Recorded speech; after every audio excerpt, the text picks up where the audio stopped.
আবু জাহেলের যে ভয় ছিল চেয়ারের, বর্তমান আবু জাহেলদের ঠিক একই ভয় চেয়ার হারানোর কথা বলেন, ঠিক কিনা? আসতে বলেন কেন এই ভাই? সব দলের লোক আছে না, আবু জাহেলের দলের লোক থাকবে কেন এখানে? হ্যাঁ, কথা বলেন।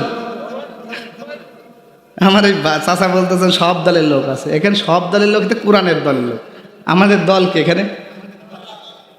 মুসলমান, আমাদের সংবিধান কোরআন। এখানে কি আওয়ামী লীগ আছে নাকি, বিএনপি আছে নাকি, জামাত আছে নাকি, চরমনা আছে নাকি, হেফাজত আছে নাকি? সবাই এখানে মুসলমান, কথা বলেন ঠিক কিনা? আমাদের দল, আমরা মুসলমান। ও আমার ভাইরা, সুতরাং দেখেন আবু জাহিল বিরোধিতা করলো, কোরআন শুনলো, বিরোধিতা করলো। এই জন্য তিনি কিন্তু বিরোধিতা করার কারণে হেদায়েত পেলেন না। কারণ এই কোরআনের বরং বিরোধিতা করার কারণে তিনি গোমরাহী হলেন এবং জালেম হলেন। কথা বলেন ঠিক কি না? এজন্য আল্লাহ বলেন, নবী গো, কিতাবুন আনজালনাহু ইলাইকা লিতুখরিজান নাসা মিনাজ যুলুমাতি ইলান নূর। ও নবী, এই কিতাব নাজিল করলেন মানুষকে অন্ধকার থেকে আলোর দিকে আনার জন্য। আল্লাহর কোরআনের মধ্যে, আল্লাহর কথার মধ্যে কোনো সন্দেহ আছে? জোরে বলেন, সন্দেহ আছে? আল্লাহর কোরআনের মধ্যে কোনো সন্দেহ নাই। এজন্য আল্লাহ বলেন মুমিনরা নিশ্চুপ থাকবে কোরআন তেলাওয়াতের সময়, কোরআনের তাফসীরের সময়। আর কাফেরা কি করবে? বাধা প্রদান করবে, হট্টগোল করবে। এজন্য কাফের আর মুমিনের চরিত্র দুই রকম, পার্থক্য আছে না? না, এই যে এটা হচ্ছে পার্থক্য। এজন্য ভাইরা আল্লাহ বললেন, সুতরাং কোরআন কিন্তু মনোযোগ সহকারে শোনা লাগবে, মনোযোগ সহকারে শোনা লাগবে। ও আমার ভাইরা, আবু জাহেল তাও হলো না, কি করল? আল্লাহ নবীকে শায়েস্তা করার জন্য, মারার জন্য একটা পরিকল্পনা সাজালো। বিদেশে একজন মেহমান আসলেন, কাব বিন আশরাফ, ইহুদিদের নেতা। ইহুদি নাম শুনছেন? শুনছেন? ইহুদিদের নেতা ছিলেন কাব বিন আশরাফ।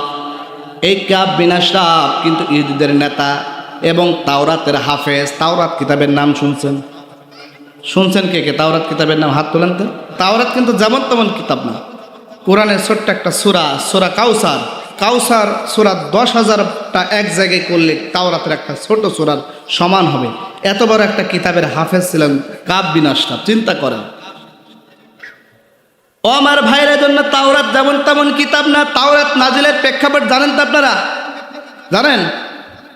একটু লক্ষ্য করে শুনবেন। তাওরাত কেমন একটা ওজনওয়ালা কিতাব, কেমন একটা পাওয়ারওয়ালা কিতাব। আল্লাহর নবী মুসা পয়গম্বরের উপর আল্লাহ তুর পাহাড়ে কাঠের ফলকের উপরে আল্লাহ রব্বুল আমিন তাওরাত কিতাব নাজিল করলেন। আল্লাহু আকবার। তাওরাত কিতাব নাজিল করলেন তুর পাহাড়ে ডেকে নিয়ে কাঠের ফলকে। আল্লাহ রব্বুল আমিন মুসা পয়গম্বরকে ডাকলেন। মুসাকে বললেন, ও মুসা, ইউ কাম সো হিয়ার। মুসাকে ডাকলেন, তুমি আসো, তুর পাহাড়ে আসো, তোমাকে কিতাব দেওয়া হবে, তাওরাত। মুসা পয়গম্বর গেলেন। মুসা পয়গম্বর গেলেন তাওরাত কিতাব দেওয়ার জন্য। আল্লাহু আকবার। একটু আস্তে বলেন, আল্লাহু আকবার। ও আমার ভাইরা, মুসা পয়গম্বর কি করলেন একটু লক্ষ্য করে শুনবেন। তাওরাত কিতাব নেওয়ার জন্য গেলেন। আল্লাহ রাব্বুল আমিন মুসা পয়গম্বরকে তুর পাহাড়ে ডাকলেন। ওয়াত্তুরি ওয়া কিতাবিম মাসতুর ফি রাক্কিম মানশুর ওয়াল বাইতিল মামুর। জোরে জোরে বলুন আল্লাহু আকবার। এই তুর পাহাড়ে ডাকলেন মুসা পয়গম্বরকে, কাঠের ফলকে তাওরাত কিতাব দিলেন। এবার মুসা পয়গম্বরকে আল্লাহ বললেন, মুসা তুমি ধরো, মুসা তুমি ধরো, নাও। মুসা পয়গম্বর এমনি সিম্পলভাবে নিতে যায়, কিন্তু ভাই মুসা পয়গম্বর কিন্তু তুলতে পারে না। মুসা পয়গম্বর আল্লাহকে বলতেছেন, আল্লাহ আমি তো এই তাওরাত কিতাব তুলতে পারে না। আল্লাহ সামান্য কাঠ এত ওজন হবে আমি তো বুঝতে পারে নাই, এত ওজন হবে আমি তো কিন্তু বুঝতে পারে নাই। মুসা পয়গম্বর যখন পারে না, বললে, আল্লাহ তুমি আমার ভাই জিব্রাইলকে পাঠায়া দাও। আল্লাহ রাব্বুল আমিন জিব্রাইলকে বললেন, জিব্রাইল যাও, তোমার ভাই মুসাকে একটু সাহায্য করো। মুসা পয়গম্বর আসলেন। এবার জিব্রাইল বললেন, ভাই মুসা নাও, তুমি ধরো, আমরা দুইজন ধরি। মুসা পয়গম্বর এক সাইডে ধরলেন, জিব্রাইলকে বললেন, ভাই তুমি আর এক সাইডে ধরো। দুইজন কাঠের ফলকে তাওরাত কিতাব তোলার জন্য শক্তি খাটাই কিন্তু নড়াতে পারে না। আল্লাহু আকবার বলবেন না? এত শক্তি। মুসা আলাইহিস সালাম খুব শক্তিবান এক নবী ছিলেন, কিন্তু উনি তুলতে পারেন, জিবরাইল আলাইহিস সালামও তুলতে পারে না। বারবার চেষ্টা করে, হিয়া বলে স্লোগান দেয়, হিয়া, কোনো কাজ হয় না। আবার হিয়া স্লোগান দেয়, কোনো কাজ হয় না। এবার মুসা পয়গম্বরকে আল্লাহ বলেন, মুসা তুমি কিন্তু পারবা না, কারণ এটা কিন্তু যেমন তেমন কিতাব না, এটা কিন্তু আল্লাহর পক্ষ থেকে নাজিলকৃত কিতাব। আল্লাহু আকবার। এটা আল্লাহর পক্ষ থেকে নাজিলকৃত কিতাব। এর একটা পাওয়ার আছে না নাই? মুসলমান জোরে বলেন, আছে না নাই? আল্লাহ রাব্বুল আমিন এবার মুসা পয়গম্বরকে বললেন, মুসা নাও তুমি একা এবার ধরো। এবার মুসা পয়গম্বর কাঠের ফলকটা, তাওরাত কিতাবটা সহজে ধরতে পারলেন। এবার মুসা বলতেছেন, আল্লাহ একে একেবারেই তো সহজ।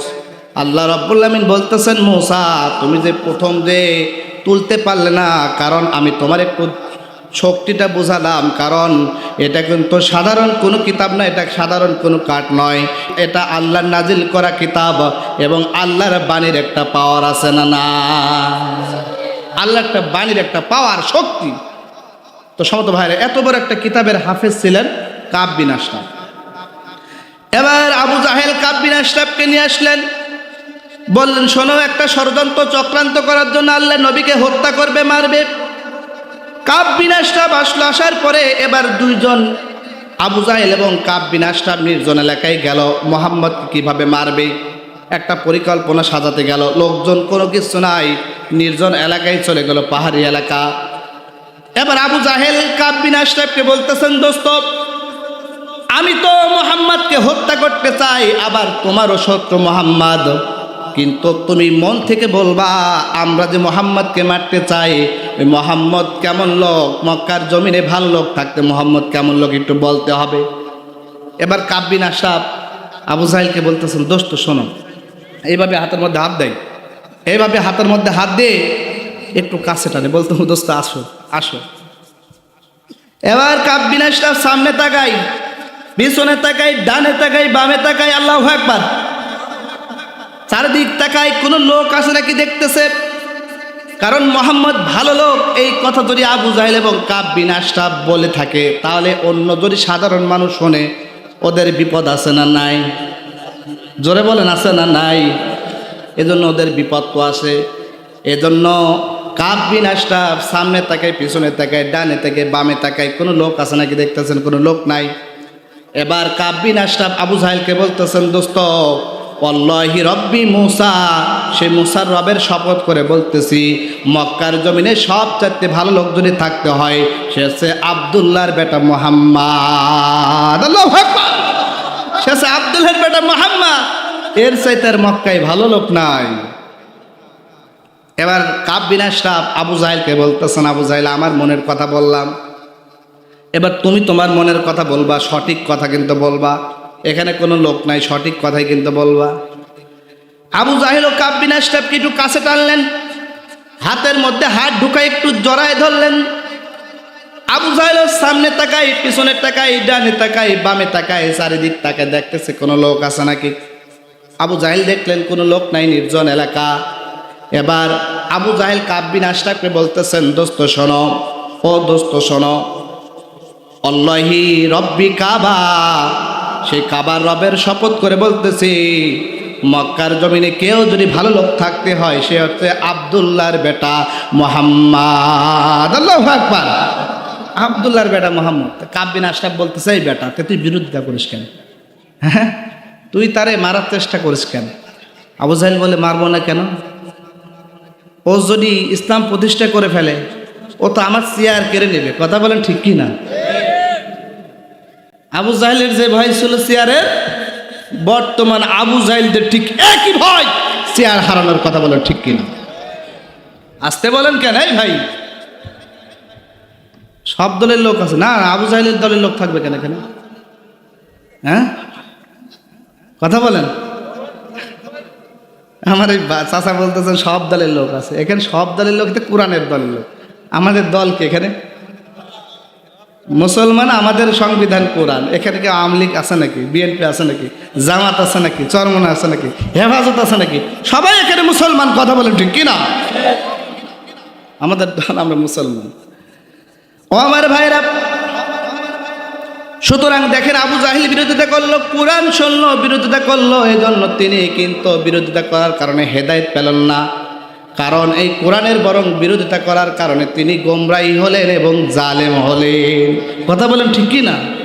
এজন্য আল্লাহ বলেন, নবী গো, কিতাবুন আনজালনাহু ইলাইকা লিতুখরিজান নাসা মিনাজ যুলুমাতি ইলান নূর। ও নবী, এই কিতাব নাজিল করলেন মানুষকে অন্ধকার থেকে আলোর দিকে আনার জন্য। কথা বলেন, অন্ধকার থেকে আলোর দিকে আনার জন্য এই কিতাব আল্লাহ নাজিল করলেন, অন্ধকার থেকে আলোর দিকে নিয়ে আসার জন্য। তার মানে মানুষ অন্ধকারের মধ্যে আছে না নাই? একটু জোরে বলেন, মুসলমান আছে না নাই? মানুষ অন্ধকারের মধ্যে আছে, না হলে আল্লাহ কেন কোরআন নাজিল করবে? কেন কোরআন এই কথা বলবে যে মানুষকে আল্লাহ অন্ধকার থেকে আলোর দিকে নেশার জন্য কোরআন নাজিল করলেন?